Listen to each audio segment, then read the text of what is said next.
여러분 안녕하십니까? 금요일 아침 뉴스 퍼레이드 황병준입니다. 특검이 국민의힘 당원 명부 관리 업체를 압수수색해 통일교 교인으로 추정되는 11만 명 이상의 명부를 확인한 것으로 알려졌습니다. 국민의힘은 야당 말살 시도라며 강하게 반발했는데 장동혁 대표가 오늘 관련 입장을 발표할 것으로 전해졌습니다. 황정민 기자입니다. 4시간 반가량 압수수색을 벌인 김건희 특검팀이 압수물을 담은 가방을 들고 나옵니다. 안에서 고장났는데 혹시 어떤 이유 때문인가요? 국민의힘 당사와 당원 명부 서버 관리업체 압수수색에 나선 특검팀은 7시간 넘는 대치 끝에 서버 관리업체를 통한 명부 확보 작업에 돌입했고 밤 10시쯤 집행을 종료했습니다. 특검팀은 국민의힘 당원 명부와 통일교 교인 명부를 비교 대조한 결과 겹치는 11만 명 명단을 추려낸 걸로 알려졌습니다. 특검팀은 2023년 3월 당대표 선거를 앞두고 통일교가 권성동 의원을 지원하기 위해 교인들을 당원으로 집단 가입시키려 한 걸로 의심합니다. 국민의힘 의원과 당직자들은 특검팀이 신규 유입 당원이 아닌 기존 당원 정보까지 압수수색하고 있다고 반발했습니다. 세 차례에 걸친 특검의 압수수색 시도가 야당 말살 시도이자 민주당의 사법부 장악 물타기용이라며 의원총회를 예고했습니다. 장동혁 대표는 오늘 이와 관련 입장을 밝힐 걸로 전해졌습니다. 민간 업체까지 쳐들어와서 당원 명부까지 탈취하고 국민의힘의 심장을 도려내겠다고 하고 있습니다. 앞서 특검은 한학자 통일교 총재에 대한 구속영장도 청구했고 22일 영장 실질 심사가 진행될 예정입니다. TV조선 황정민입니다. 특검이 어제에 이어 오늘 국민의힘 권성동 의원을 다시 소환해 조사합니다. 통일교 측이 건넨 1억 원 외에 추가로 정치 자금이 전달됐는지 등을 집중 조사할 걸로 보입니다. 허유아 기자입니다. 2022년 윤영호 전 통일교 세계본부장으로부터 통일교 현안 청탁과 함께 현금 1억 원을 받은 혐의로 16일 구속된 권성동 국민의힘 의원. 1억 원 받았다고 하셨었는데 이거 잘 부인하셨었나요?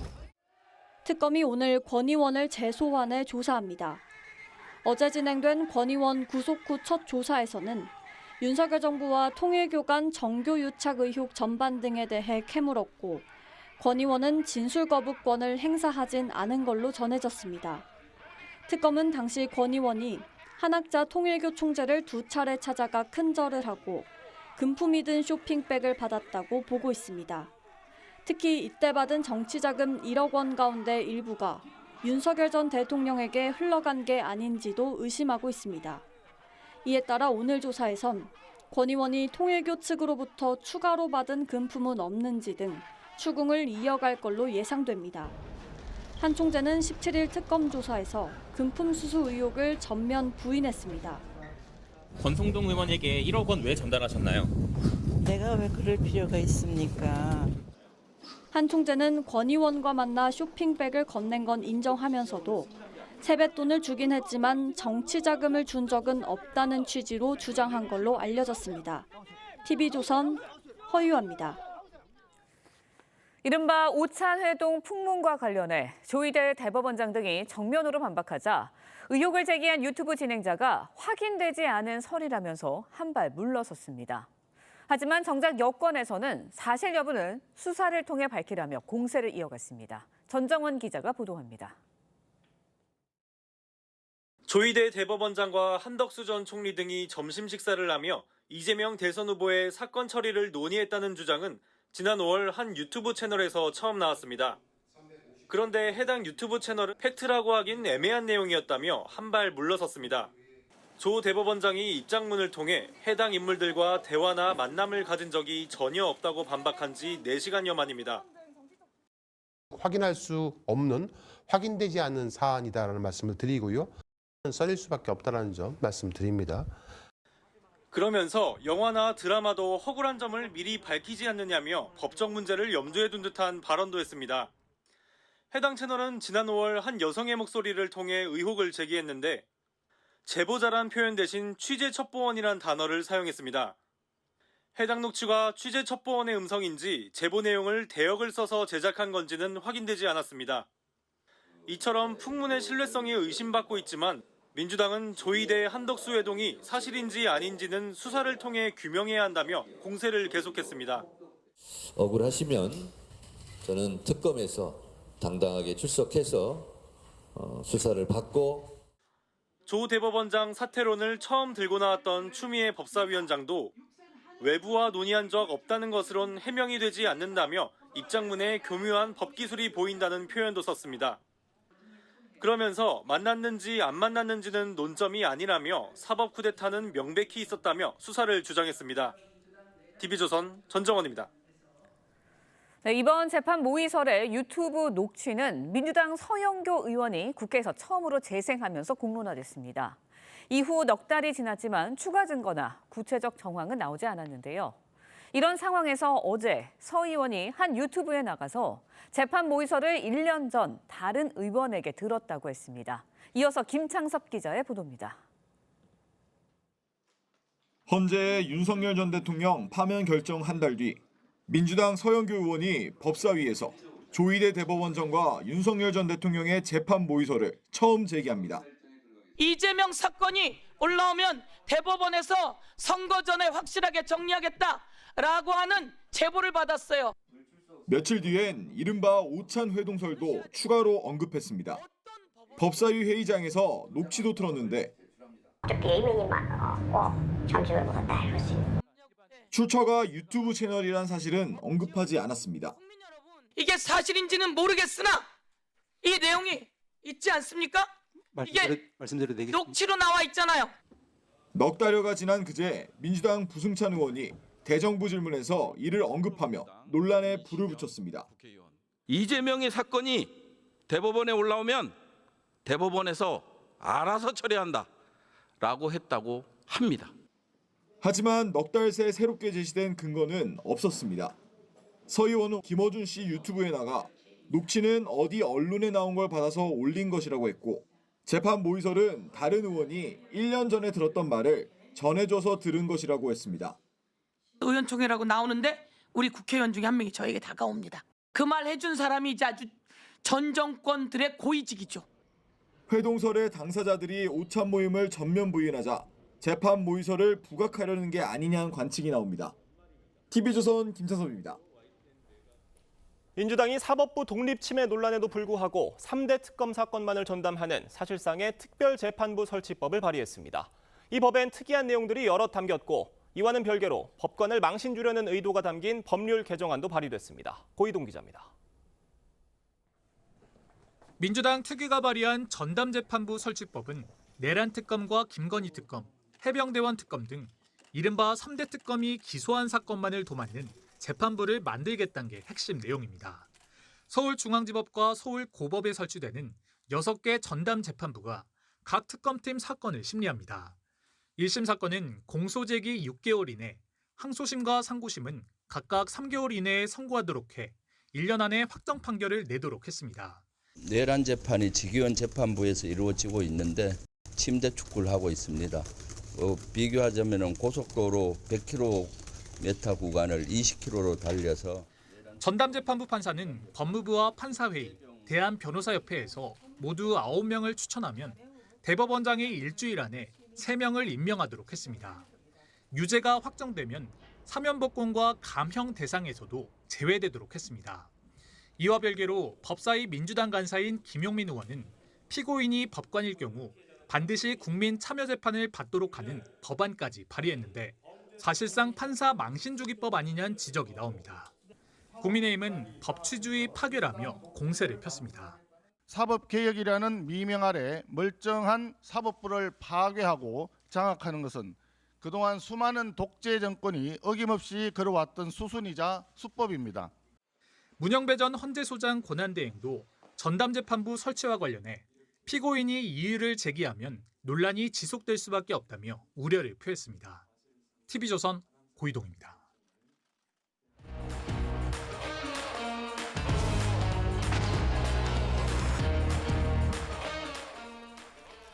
정치권 소식 짚어보는 아침의 맞소 시간입니다. 패널 4분 모셨습니다. 이승훈 더불어민주당 전 전략기획위 부위원장, 노동일 파이낸셜 뉴스 주필, 조현삼 변호사, 최진영 변호사 나오셨습니다. 안녕하세요. 네, 안녕하세요. 전해드린 대로 민주당이 이른바 비밀 회동설을 제기하면서 조희대 대법원장을 향한 공세를 이어가고 있습니다. 지난 5월 한 유튜브 채널에서 회동 의혹이 나왔고 서영교 의원이 민주당에서 가장 먼저 국회에서 언급했는데 당시 서영교 의원 모습부터 보겠습니다. 제가 지난번에 제보 받았어요. 오늘 영상 한번 다시 보실게요. 조희대 대법원장하고 한덕수 대의원님만 점심을 먹었다 이러지. 그 자리에서 조희대로 그런 말을 했다는 거야. 이재명 이 사건 대법원에 올라오면 대법원에서 알아서 처리한다. 팩트로 이야기하기는 애매한 제보자의 제보 내용을 그의 주장으로 저희가 방송을 했던 겁니다. 그래서 보도의 차원은 아니다라는 말씀을 다시 한번 말씀을 드립니다. 영화 보시면 드라마 보시면 처음에 아예 이 영화나 이 드라마는 허구다. 팩트가 아니다라고 공개하고 하잖아요. 자, 서영교 의원이 지난 5월 국회 법사위장에서 처음 재생했던 그 문제의 그 녹취를 처음 공개했던 유튜브 매체 열린공감TV에서 한 발 뺐습니다. 팩트라고 보기엔 애매하고 뭐 드라마나 영화도 허구라고 얘기할 때 다 밝히지 않느냐, 우리도 그렇게 했다라는 취지로 얘기를 한 거예요. 그런데 이쯤 되면 민주당에서 이에 대한 입장을 낼 때도 된 것 같은데 공식적으로 아직 그에 대한 목소리는 나오지 않는 것 같고요. 아랑곳하지 않는 것 같습니다. 어떻게 보십니까? 글쎄요. 저는 개인적으로는 이거 팩트가 아니라는 걸 알았을 거라 생각합니다. 그 내용 자체도 이제 허황된 얘기고 일반적으로 대법원장은 대법관들도 마찬가지고 외부에서 점심하지 않습니다. 더더구나 그 민감한 시기에 뭐 한덕수 권한대행과 함께 뭐 식사를 했다 말이 안 되는 얘기고요. 그것도 또 그 외에서 그 정황을 보면 무슨 썰이라고 얘기했잖아요. 속어로 그건 사실이 아니다. 그렇게 얘기하지 않습니까? 팩트가 아니다 얘기했고 보도가 아니라고 얘기했고요. 저는 이게 사실이 아닐 가능성이 있다는 걸 본인들도 알았을 겁니다. 폭로한 사람들도. 왜냐하면 이게 사실이었다면, 정말 사실이라고 생각했다면 대대적으로 기자회견을 해가지고 여론몰이를 했을 텐데 국회에서 얘기했잖아요. 상임위에서 얘기하고 본회의에서 얘기하고 면책특권을 이용하려는 거죠. 그러니까 알았다고 생각하고요. 이런 것들은 뭐 하루 이틀 한두 번이 아닌 거죠.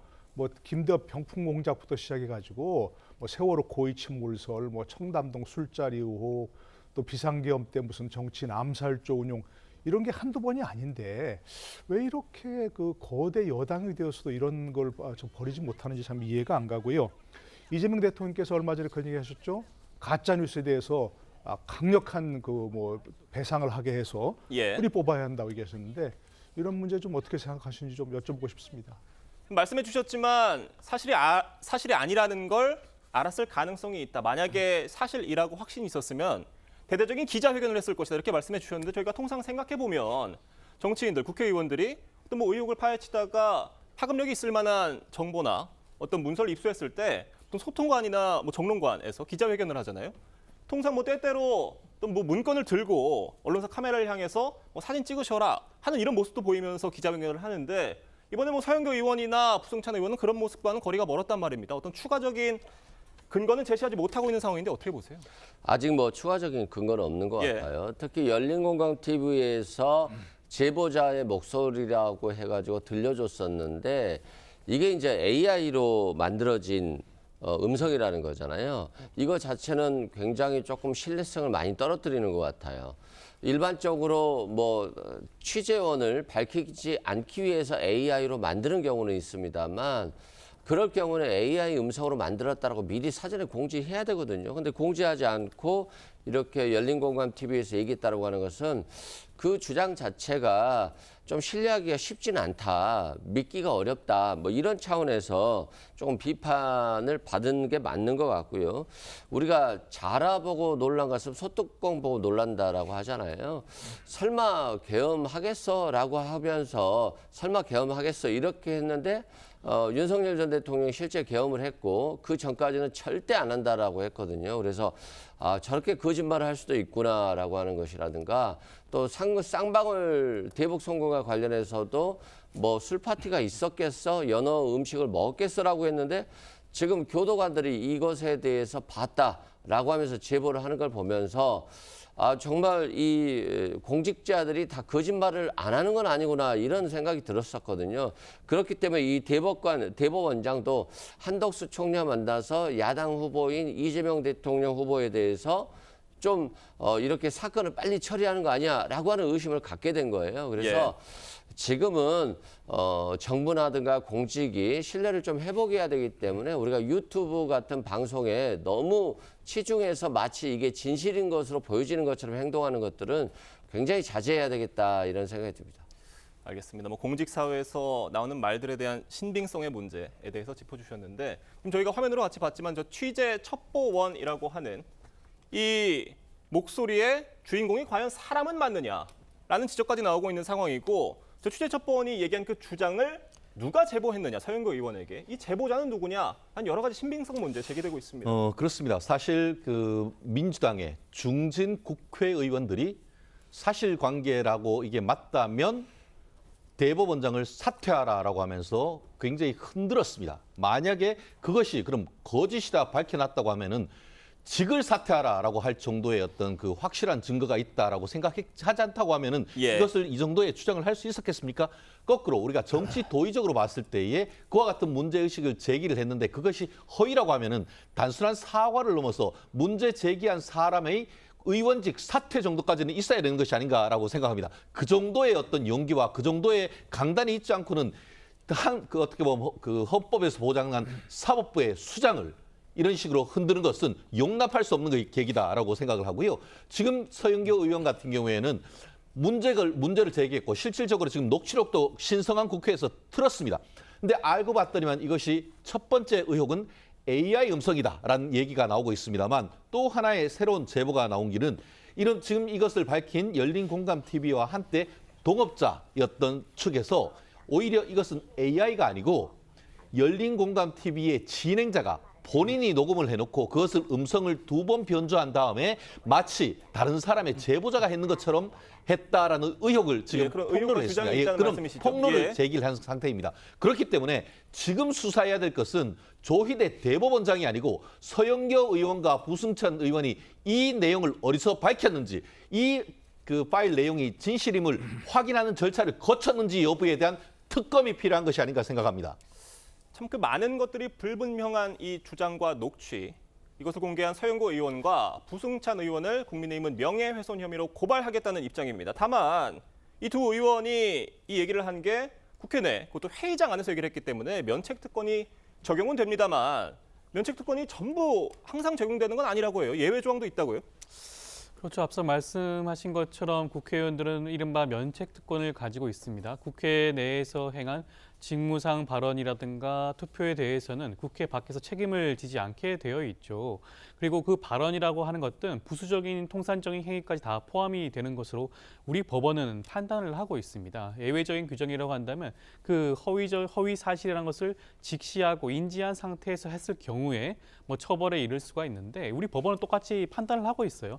허위성의 인식의 정도에 대해서도 판단을 하고 있는데 다소 그 진위 여부를 파악하는데 소홀했다고 하더라도 그리고 다소 근거가 빈약하다고 하더라도 그것을 허위성을 인식했다라고 보지는 않습니다. 그렇기 때문에 폭넓게 면책특권이 인정되는 상황이라고 할 수가 있겠고 그렇다고 한다면 국민의힘 측에서 형사 고발 조치를 취한다고 하더라도 실익이 없는 상황이 발생할 수가 있을 것이고요. 그리고 명예훼손죄 같은 경우에는 반의사 불벌죄입니다. 조희대 대법원장 피해자라고 할 수 있는 조희대 대법원장이 직접적으로 명시적으로 처벌 의사를 밝혀야 돼요. 수사기관 단계에서 아마 조희대 대법원장의 그 의사를 확인받을 겁니다. 그렇기 때문에 실질적으로 고발이 진행될 가능성은 굉장히 낮은 게 아닌가라는 생각이 듭니다. 법적으로 제가 잠깐 말씀드리면 친고죄는 고소를 해야 수사를 하지만 반의사 불벌죄는 고소를 하지 않는다 하더라도 수사를 할 수가 있습니다. 그리고 의사에 반해서 처벌하지 않을 뿐인 것이죠. 그렇기 때문에 고소 고발한다고 했을 때에 어떤 그 특별한 문제가 난 이거 처벌할 의사가 없다라고 적극적으로 밝히지 않는 한 오히려 처벌될 수 있다라는 점이 친고죄와 반의사 불벌죄의 차이고 이 사안은 지금 조 변호사님 말씀처럼 특별히 내가 처벌해달라라는 얘기를 하지 않는다 하더라도 수사하고 처벌하는데 문제가 없다는 점 말씀드립니다. 알겠습니다. 또 그 처벌에 있어서 의원들이 명백히 거짓말인 것을 알고도 회의장에서 저런 말을 했다면 처벌 가능성이 있다라는 부분에 대해서는 동의를 두 분 다 하시는 것 같습니다. 자, 지금 민주당에선 조희대 대법원장이 억울하다면 수사를 통해서 사실 여부를 규명해야 한다 압박하고 있습니다. 여야 목소리 들어보겠습니다. 왜 그때 그렇게 이재명 후보의 선거법 파기환송을 그렇게 번갯불에 콩 거먹듯이 빨리 해야 했는지 억울하시면 특검에서 당당하게 출석해서 수사를 받고 지금 이 순간에도 여당 대표가 특검을 향해 대법원장을 수사하라고 수사 지휘를 하고 있습니다. 전형적인 수법입니다. 누군가가 제보를 들먹입니다. 자기들끼리 웅성대기 시작합니다. 여론몰이 수사가 시작됩니다. 그런데요, 특검에서 앞서서 뭐라 그랬냐면 수사대장인지 뭐하다, 좀 더 살펴봐야 된다라고 선을 그었었습니다. 그리고 이 녹취와 의혹을 처음 제기했던 유튜브 매체도 사실이라고 보기 애매하다 이런 상황인데 민주당에서는 지금 수사받아라 압박하고 있어요. 그래서 지금 우리나라가 상당히 선진화, 민주화된 그리고 좀 문명화된 사회라고 알고 있었는데 이거 다시 야만의 시대로 돌아가는 거 아닌가 싶습니다. 억울하면 수사받아라. 누군가가 제가 길을 지나가는데 너 도둑질했지 하고 막 멱살 잡습니다. 아닌데요. 그러니까 수사받아서 억울함을 풀어라. 이게 말이 되는 얘기입니까? 그걸 주장한다 그러면 그 주장하는 사람이 주장한 사실을 입증해야 한다. 이게 당연한 진리입니다. 그렇지 않습니까? 만약 이런 식으로라면 국민 모두가 누구나 다 억울한 일을 당할 수 있는 그런 상황입니다. 예전에 우리가 알고 있잖아요. 역사에서 우리나라에서도 뭐 조금 의심 가는 사람 잡아다가 권장을 때리면서 네 죄를 네가 알렸다, 이실직고 하렸다 라고 했지 않습니까? 마녀가 아닌 걸 네가 입증을 하면서 고문하고 화형에 처하고 그런 시대가 있었습니다. 그런 시대를 지나 지금 이렇게 선진화 문명화된 사회가 되었는데 억울하면 수사받아서 네가 억울함을 풀어라? 이게 말이 되는 얘기입니까? 더구나 그것을 대한민국 국회의원들이 더더구나 정부 여당의 거대 여당의 대표들이 또는 중진들이 얘기하고 있다는 소식 들으면서 이거 정말 맞는가? 우리 대한민국이 이제 선진화된 사회가 맞나? 다시 한번 돌아보게 될 수밖에 없습니다. 그러니까 지금 특검도 최초 의혹 제기자도 한 발 빼는 상황인데 민주당은 한 발 더 들어가는 상황 같습니다. 이유가 뭐라고 보십니까? 그렇다기보다는요. 일단 특검이라고 하는 것은 내란죄, 외환죄만 수사할 수 있잖아요. 이것과 관련된 수사인데 네. 지금 이재명 대통령 후보에 대한 어떤 공직선거법과 관련한 것들은 이건 내란, 외환의 문제는 아니거든요. 그래서 지금 현재로서는 특검의 수사 대상이 아닐 것으로 보여지고요. 민주당 당대표가 뭐 수사받으라 라고 한다고 해서 뭐 경찰이나 검찰에서 부르지 않잖아요. 그건 뭐냐면 이건 정치적인 발언인 겁니다. 그만큼 이재명 야당 유력 대선 후보에 대해서 전원합의체 회부 후에 4, 5일 만에 그냥 선고해버린 것들은 이건 굉장히 야당 대선 후보 자체를 없애버릴 수 있는 상황이었고 그만큼 정치적 중립성을 위반한 행위였기 때문에 정치적으로 공격을 하는 측면이 있고 또 정치적으로 촉구하는 거죠. 본인이 정말 한덕수 전 총리를 만나지 않았다라고 한다면 그때 당시에 알리바이를 대면 되지 않느냐라고 하는 것이니까 뭐 다소 조희대 대법원장 입장에서 보면 불편할 수는 있겠습니다만 과거 구속 취소 관련해서도 직위원 재판부가 내일한 지금 윤석열 전 대통령에 대한 재판을 전담하고 있는데 이 구속 취소를 했음에도 불구하고 검찰이 항고를 하지 않음으로써 구속에서 석방은 됐습니다만 다른 모든 국민들에 대해서는 원래대로 시간이 아닌 날로 계산하겠다라고 했기 때문에 이 사법부와 검찰의 신뢰가 상당히 훼손된 부분이 있어요. 여기에 대해서 대법원장이 아무런 입장 표명을 하지 않았다는 부분 이런 것까지도 대법원을 향해서 정치적인 비판을 하는 것이기 때문에 비판의 범주와 수사의 범주는 좀 구분할 필요가 있다라고 생각됩니다. 알겠습니다. 이런 상황에서 민주당은 3대 특검 사건을 전담할 전담재판부 설치법을 발의했습니다.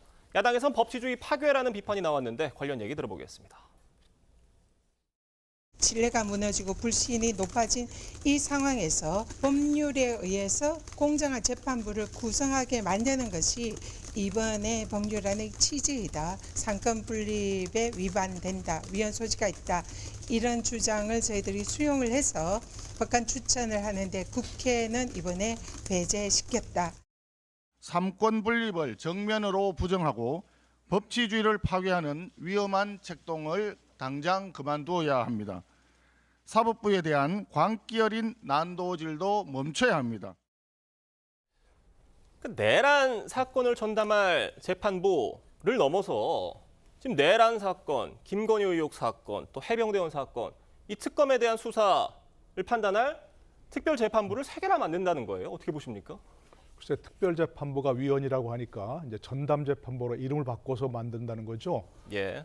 조금 바꾸긴 했습니다만 아니 호박에 줄 긋는다고 뭐 수박이 됩니까? 똑같은 호박이죠. 색깔만 뭐 파란색으로 칠할 뿐이고 똑같은 얘기입니다. 아니 입법부에 의한 사법부 간섭이라는 그 본질은 변화한 것이 아니고요. 기본적으로 국회는 관여한다 그러면 법무부가 관여한다? 그럼 더 위헌성이 커지는 거죠. 그럼 분명히 삼권분 위반이 말이 안 되는 것이고요.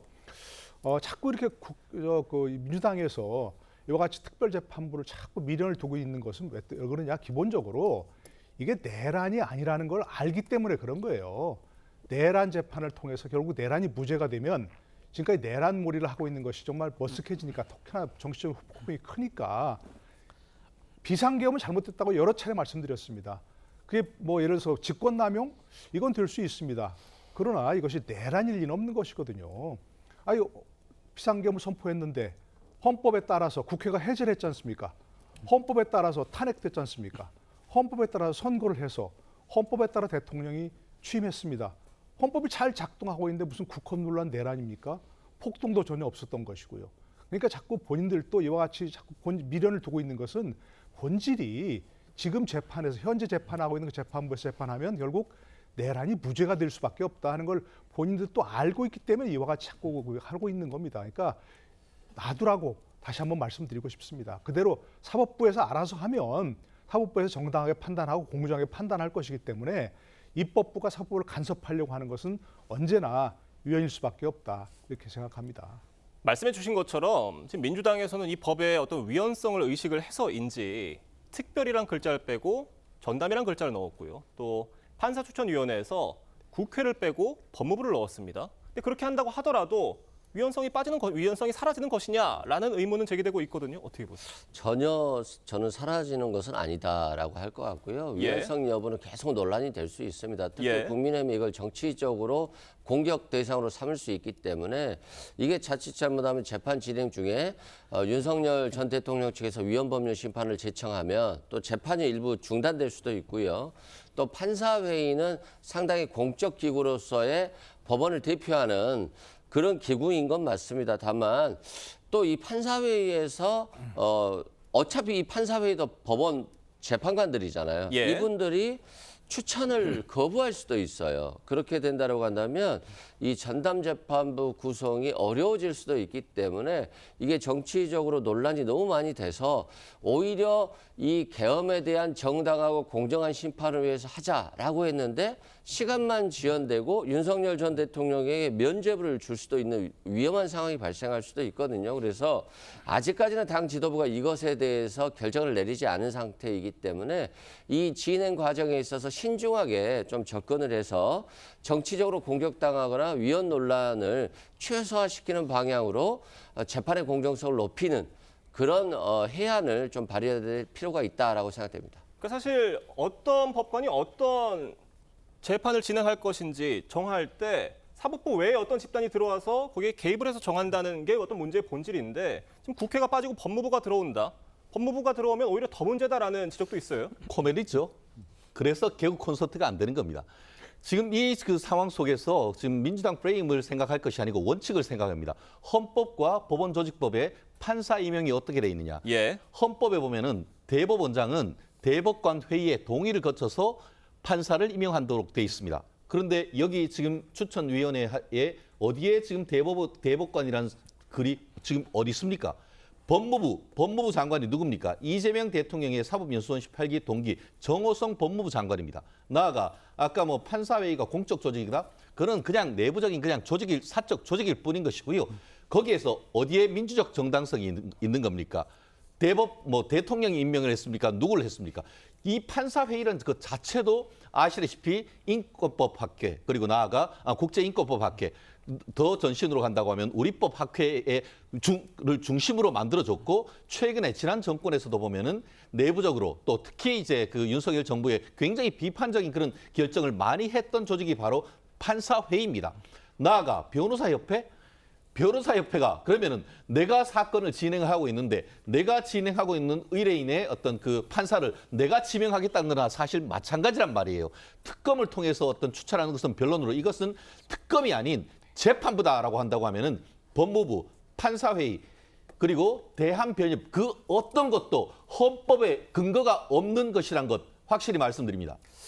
알겠습니다. 이 정부 여당과 사법부 사이의 긴장이 최정점을 향해 치닫고 있는 것 같은데 앞으로 더 잘 지켜보도록 하겠습니다.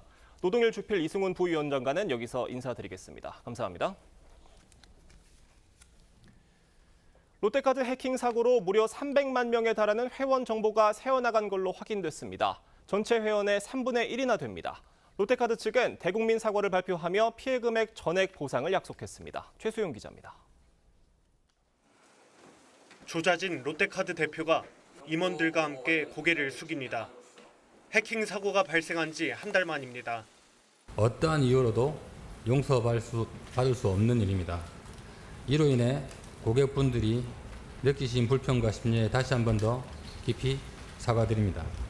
금융감독원의 현장 검사 결과 롯데카드 해킹으로 유출된 정보량은 최초 보고됐던 1.7GB에 117배가 넘는 200GB, 해킹 피해자만 297만 명에 달합니다. 전체 회원 960만 명에서 3분의 1이 개인정보를 털린 겁니다.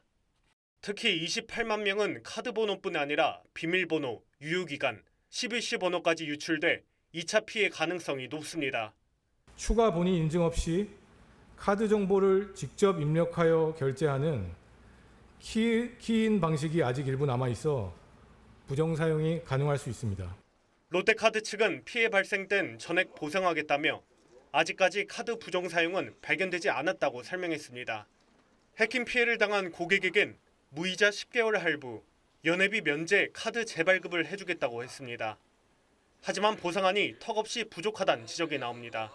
할부 쓰지도 않는 걸 갖고 무이자 10개월로 쓴 사람이 몇 명이나 있으니까 형용 서비스 수수료 쓴다 그러니까 다 면제해버리겠다. 포인트를 갖다 2배로 적립시켜준다든가 뭐 이런 식으로 가야죠.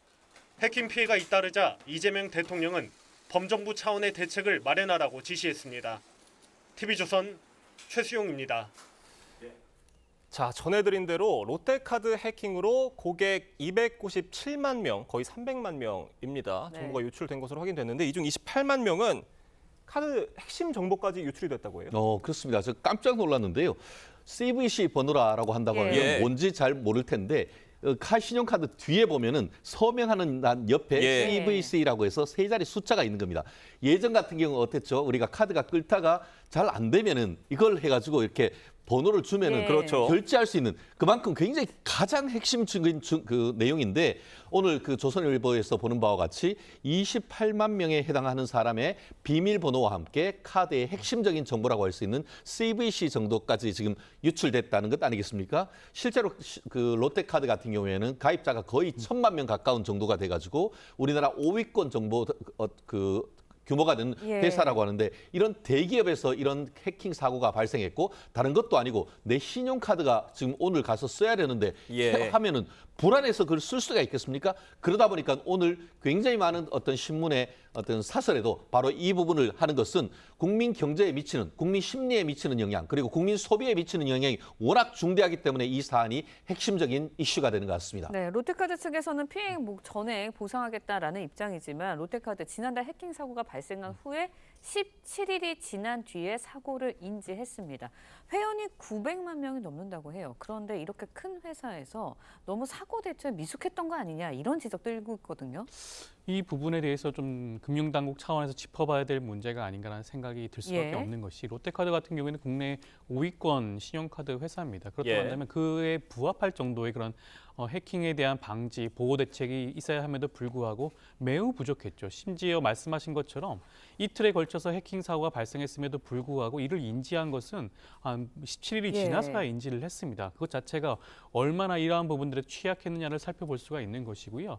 그 사고의 원인으로 볼 수 있는 것은 물론 많은 국내 기업들이 정보 보호에 취약한 부분이긴 하지만 롯데카드 같은 경우에는 특히 MBK 파트너스라는 사모펀드가 2019년에 지분 80%를 인수한 바가 있습니다.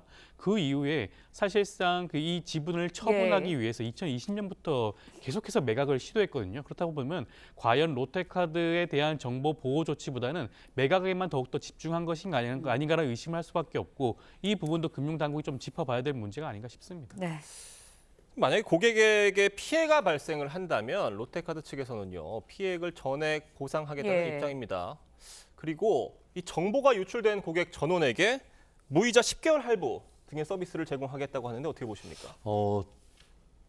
10개월씩이나 할부 있다는 사실 자체가 약간 저도 좀 금시초문인 것 같은데요. 네. 지금 쓸지 말지 아예 그냥 나는 해지하고 싶다는 사람들이 많을 텐데 결국 계속 어떻게든 본인을 회원으로 잡아두기 위한 고육지책이다라고 보입니다만 어쨌든 피해 구제 방안으로 전액 보상, 내가 쓰지 않았는데 결제가 됐을 경우에는 그로 인한 1차 피해는 전액 보상한다. 그리고 나아가 어떻게 보면 2차 피해, 예컨대 이제 거기에 있던 주민등록번호나 이걸로 오용이 돼서 또 피해가 나오는 이런 2차 피해 같은 경우에도 전액 보상한다라고 얘기를 하고 있고 새로 지금 그 카드 재발급 대상이 했을 때는 재발급 시 연회비도 어떻게 보면 면제해 주겠다라고 얘기를 하고 있습니다만 실질적으로 과연 이 카드를 계속 쓸지에 대해서 굉장히 고민일 수밖에 없는 건 아니겠습니까? 좀 더 전향적인 보상, 나아가 보상은 적법하다는 것이고 잘못된 것에 대해서 어떤 그 손해를 되는 것은 배상인데 용어 자체도 나는 별로 잘못한 것이 없다라는 그런 느낌이 아주 강하기 때문에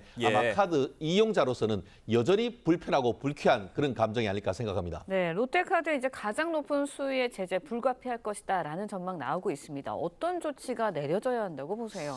일단 금융당국 입장에서는 정보 보호를 소홀히 하고 해킹을 통해서 개인정보가 유출된 사건에 대해서 상당한 과징금을 부과할 가능성이 높고요. 최대한 800억 원 정도의 과징금이 부과될 것으로 보여지는데 저는 이 금액조차도 좀 부족한 게 아닌가 싶습니다. 이번 차제에 이 부분에 대해서 과징금을 대폭 증액하는 징벌적 과징금 제도에 대해서 한번 심도 깊게 검토해 봐야 될 필요성도 있고요. 그리고 개인보호 피해를 당한 개인 가입자 입장에서도 징벌적 손해배상 제도를 통해 가지고 이들을 구제받을 수 있는 방법도 이번 기회에 함께 논의돼야 될 부분이 아닌가 싶습니다. 알겠습니다. 오늘 두 분 말씀은 여기까지 듣겠습니다. 감사합니다. 고맙습니다. 오늘 전국이 대체로 흐린 가운데 오후에는 대부분 지역에서 비가 내릴 것으로 예상됩니다. 네, 최근 내린 가을비로 강원도 강릉 오봉 저수지의 저수율은 27% 수준까지 올라갔는데요. 서울 광화문에 나가 있는 취재기자 연결해서 자세한 상황 알아보도록 하겠습니다. 윤수영 기자, 현재 출근길 날씨 어떻습니까? 네, 서울 도심은 구름이 잔뜩 끼어 흐리지만 아직 비가 내리고 있지는 않습니다. 하지만 오후부터 저녁까지 서울을 포함한 수도권에 비가 내릴 가능성이 높습니다. 기상청에 따르면 오늘 오전부터 제주 지역에 비가 내릴 걸로 예상이 됩니다. 이후 낮부터 수도권과 강원 영서, 충청, 전라권으로 비가 내리는 지역이 점차 확대되면서 전국에 비 소식이 예정돼 있습니다. 예상 강수량은 수도권이 20에서 60mm, 서울과 경기 북부가 10에서 40mm, 강원과 충청, 경상도와 전라도 지역은 20에서 60mm입니다. 제주도 최대 60mm의 비가 예상되고 내륙도 지역에 따라 많은 곳은 최고 80mm까지 내릴 수 있어 침수와 산사태 등 피해에 주의가 필요합니다. 기온은 전국적으로 낮 최고 기온이 22도에서 28도를 오르내려 평년과 비슷하거나 조금 낮은 수준을 보이겠습니다. 현재 가뭄을 겪고 있는 그 강원도 강릉의 오봉저수지는 어젯밤 기준으로 26.9%의 저수율을 보였는데요. 내일 오후 도암댐 도수관로를 비상방류해 가뭄에 대처하기로 했고 추가 비 소식도 있어 주말 사이 저수량은 더 올라갈 걸로 보입니다. 또 강릉 전 시민을 대상으로 생수 2차 배부도 시작될 예정입니다. 광화문에서 TV조선 윤수영입니다. 네, KT 소액결제 사건의 피의자 중국 동포 2명이 구속됐지만 범행을 지시한 주범은 중국에 따로 있는 것으로 확인됐습니다. 경찰이 주범의 정체를 밝히는 데 수사력을 모으고는 있지만 신원 파악부터 어려움을 겪고 있는데 피해자와 피해 금액은 더 늘었습니다. 김준석 기자의 보도입니다. 모자와 마스크로 얼굴을 가린 남성이 호송차에서 내려 법원에 들어섭니다. KT 소액결제 사건의 피의자 40대 중국 동포입니다. 누구 지시 받은 겁니까? 당신이요. 네? 누구 지시 받은 겁니까? 몰라요. 그래서 시킨 대로 했습니다. 불법 소형 디지국 장비를 승합차에 싣고 다니며 KT 이용자들의 정보를 해킹하는 과정에서 윗선에 지시가 있었다는 겁니다. 경찰은 피의자 진술 등을 토대로 이번 사건을 계획한 주범이 중국에 머물고 있는 것으로 파악했습니다. 피의자 한 명과는 중국에서 만난 적도 있지만 실명 등을 노출하지 않았을 가능성이 높아 신원을 특정하는 데 어려움을 겪고 있습니다. 그 사이 KT가 집계한 소액결제 사건 피해자는 360여 명으로 늘었고 피해 금액도 2억 4천만 원에 달했습니다. 우리나라 보안 체계가 저렇게 안 좋구나, 믿을 게 못 된다라는 생각을 좀 많이 했었어요. 많이 답답해요. 기존에 알려진 상품권 소액 결제 외에 교통카드 등 또 다른 유형의 피해 사례도 확인됐습니다.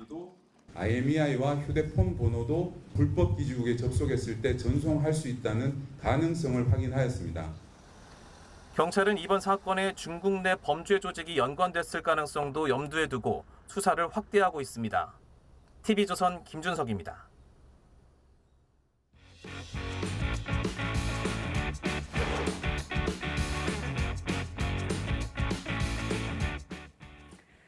네, 지금 이 순간 대한민국 최고의 화제 인물 만나보는 순서죠. 피플 퍼레이드 시작합니다. 품위 있는 노년과 아름다운 마무리를 준비할 수 있는 웰다잉에 대한 관심 높아지고 있습니다. 최영수 대한웰다잉 협회장과 함께 웰다잉의 의미와 준비 방법 이야기 나눠보도록 하겠습니다. 안녕하세요.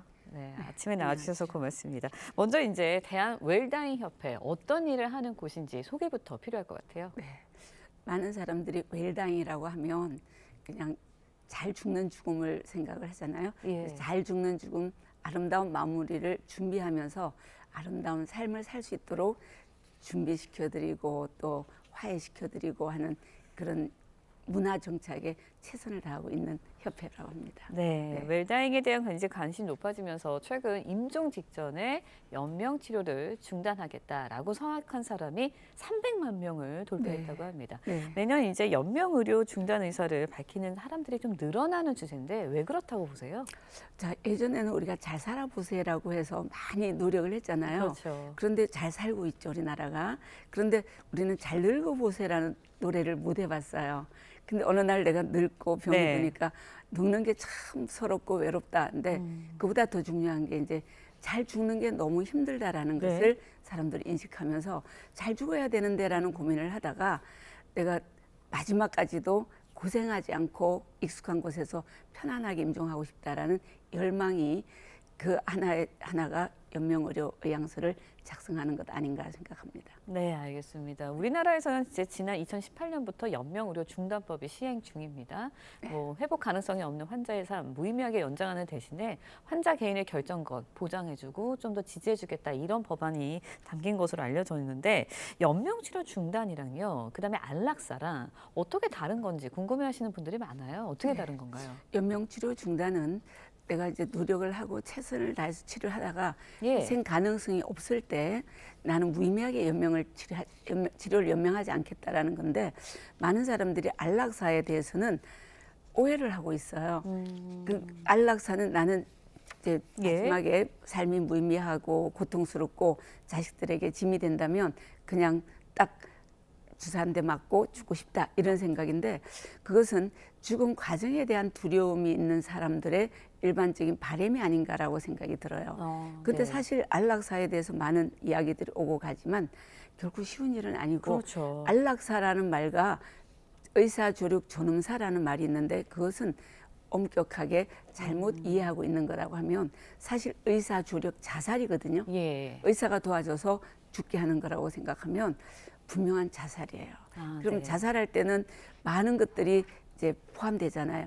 우리나라는 그 법이 통과되지 않았지만 스위스 같은 데서는 불치병이라는 진단과 또 이제 삶의 의미를 상실한 사람과 또 그와 더불어서 이제 가족들이 동반해야 돼요.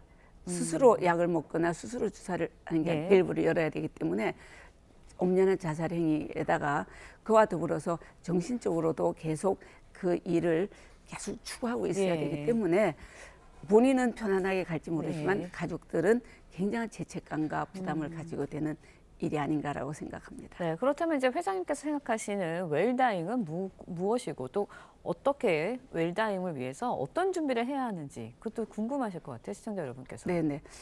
웰다잉을 준비한다라는 것은 곧 웰리빙을 준비하는 거거든요. 우리가 내가 잘 죽는다, 잘 산다 같은 말이고 우리가 가다 오다가 같은 말이잖아요. 내가 여기를 간다 하지만 저기서 보면 오는 것이 되는 것처럼 잘 살아야 잘 죽을 수 있어요. 그래서 잘 죽는 웰다잉을 준비한다면 결국은 삶을 잘 살 수 있기 때문에 구체적으로 이제 내가 하던 일을 정리해야 되고 또 남은 사람들에 대한 배려도 해야 되고 그래서 저는 이 웰다잉을 여행 준비라고 이야기를 하면 어떨까 싶어요. 우리가 예. 여행을 간다고 하면 우리가 가는 곳에 대한 기대도 하고 또 남아있는 사람들에 대한 배려도 하고 또 내가 여러 가지 내 벌려놓은 일이라든지 이런 것들을 패키지를 하는 것처럼 정리하는 것이라고 한다면 설레이기도 하고 기대도 있고 또 아름다운 마무리를 할 수 있지 않을까라고 생각합니다. 네, 웰다이다라고 하면은 그래도 이제 연세가 많은 노년층에 해당할 것 같다라는 생각이 드는데 젊은 층도 아무래도 죽음과 좀 가깝지 않다 보니까 그런 생각이 덜하지 않을까라는 생각이 듭니다. 세대 간의 차이가 좀 있을 것 같아요. 웰다잉을 접하는 방법에 대해서 거기에 대해서는 어떻게 보세요? 자, 많은 사람들이 죽음하면 나와 상관없는 걸로 예. 생각을 하잖아요. 특히 젊은 사람들은 더 예. 그렇고 어린 사람은 더 그런데 그럼에도 불구하고 죽음에 대한 두려움은 다 가지고 있더라고요.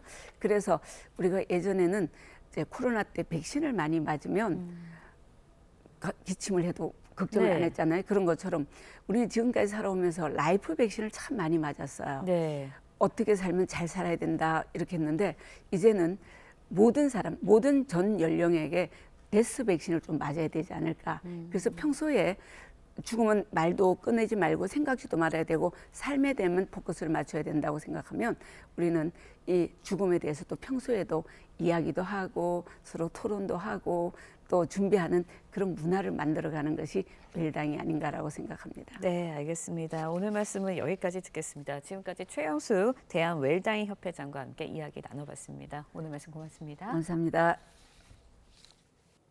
네, 다음 소식 전해드립니다. 한미무역협상 후속 협의를 위해 방미 일정을 마치고 돌아온 여한구 산업통상자원부 통상교섭 본부장이 미국 측에 일본과 한국의 다른 부분을 최대한 설명했다고 밝혔습니다. 여 본부장은 자동차 관세와 관련해 우리 정부가 사태의 심각성을 충분히 인지하고 조속한 문제 해결에 최선의 노력을 하고 있다고 말했습니다. 앞서 한미 양국은 상호 관세와 자동차 관세를 기존 25%에서 15%로 낮추고 486조 원 규모의 대미 투자를 내용으로 한 무역 협상을 타결했지만 구체적 이행 방안에서 입장차를 보이고 있습니다. 이스라엘과 요르단을 잇는 국경 검문소에서 총격 사건이 발생해 이스라엘인 2명이 숨졌습니다. 범인은 가자지구로 향하는 구호 트럭을 몰고 가다 총격을 가했는데 이스라엘 당국은 구호 물품 운송로를 잠정 폐쇄했습니다. 이루라 기자의 보도입니다. 한 남성이 알라는 위대하다라고 소리치고 곧이어 총성이 들립니다. 이후 유대인 혐오 메시지도 터져나옵니다. 현지 시간 18일 이스라엘과 요르단을 잇는 알렌비 국경 검문소에서 총격 테러가 발생했습니다. 가자지구로 향하는 구호품 트럭을 몰고 검문소로 진입한 테러범이 이스라엘인을 향해 권총을 발사해 60대와 20대 남성이 숨졌습니다. המחבל פתח בירי טרם בידוק המשאית. כתוצאה מהירי ישנם שני הרוגים. 총격 이후 총기 오작동이 발생하자 테러범은 흉기를 꺼내 휘두르다 현장에서 제압됐습니다. 요르단 국적의 이 남성은 사건 당시 정식 국경 통행증을 소지한 것으로 확인돼 검문소에서 의심을 사지 않았던 것으로 보입니다. 이스라엘은 사건 직후 이 검문소를 통한 가자지구 구호품 운송 경로를 잠정 폐쇄했습니다. 알렌비 검문소는 이스라엘이 통제 중인 팔레스타인 요르단강 서안과 요르단을 잇는 유일한 육상 통로로 가자지구로 들어가는 인도적 지원의 핵심 관문입니다. 지난해 9월에도 요르단 국적의 남성이 이곳에서 유대인 정착민을 총격 살해한 사건이 발생해 국경 통행이 전면 차단된 바 있습니다. TV조선 이루라입니다.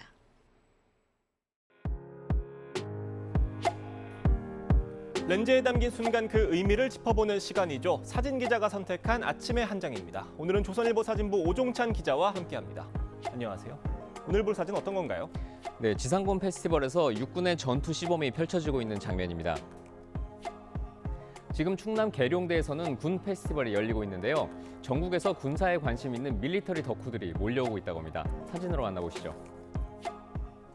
계룡시에서 개막한 군문화축제 지상군 페스티벌 현장인데요. 장갑차들이 연막탄을 터뜨리며 멋진 전투 시범을 선보입니다. 국군의 주력 무기와 장비 등을 대중에게 공개하는 축제인데요. 작년 축제에는 100만 명이 넘는 관람객이 다녀갔는데 계룡시 전체 인구의 25배라고 합니다. 평상시에 보기 힘든 탱크와 헬기를 마음껏 볼 수 있는 축제인데 사진을 보니까 특히 어린이 관람객들이 많은 것 같아요. 네, 책이나 영상을 통해 군대를 접한 어린이들이 실제 장비를 보며 열광했는데요. 이들을 위한 체험 프로그램도 많았습니다. 한 어린이 관람객이 실제 국군 장병들의 장비를 착용하는 모습입니다. 이 축제는 육해공군 본부가 있는 군사도시 계룡시의 문화를 잘 살렸는데요. 병영 체험을 비롯해서 실제 헬기 탑승도 해볼 수 있는 이번 축제는 오는 21일까지 계속됩니다. 군사 문화라는 지역 특색을 잘 살려낸 축제 같습니다. 지금까지 아침의 한장이었습니다. 이제 정말로 가을에 접어든 듯합니다. 늦더위는 물러가고 낮에도 한층 상쾌한 공기가 느껴지는데요. 오늘 서울의 낮 기온 21도로 어제보다 5도가량 낮아지겠습니다. 오늘과 내일 또다시 가을비 소식이 있습니다. 오전에 중부 서해안에서 시작돼 오후에는 점차 전국에 확대될 텐데요. 특히 서쪽 지역은 오후부터 내일 새벽 사이 서쪽 지역에 강한 비가 쏟아지겠습니다. 예상 강수량 보시면 충남과 전북에는 최대 80mm 이상, 그 밖의 지역에도 최대 60mm의 비가 내리겠습니다. 당분간 제주도에 바람이 강하게 불겠고요. 해상으로도 풍랑특보가 내려진 가운데 제주와 남해 먼 해상에서 물결이 매우 높게 일겠습니다. 오늘 한낮에는 평년 기온을 밑돌겠습니다. 낮 최고 기온 서울이 21도, 청주와 대전 22도 예상되고요. 부산은 28도까지 오르겠습니다. 비는 내일 오전까지 대부분 그치겠지만 강원 영동은 모레까지도 이어지겠습니다. 오늘의 날씨 박선민입니다. 이상으로 금요일 뉴스 퍼레이드 마칩니다. 네, 저희는 다음 주 월요일 아침 7시 30분에 다시 찾아뵙겠습니다. 시청해주신 여러분 고맙습니다.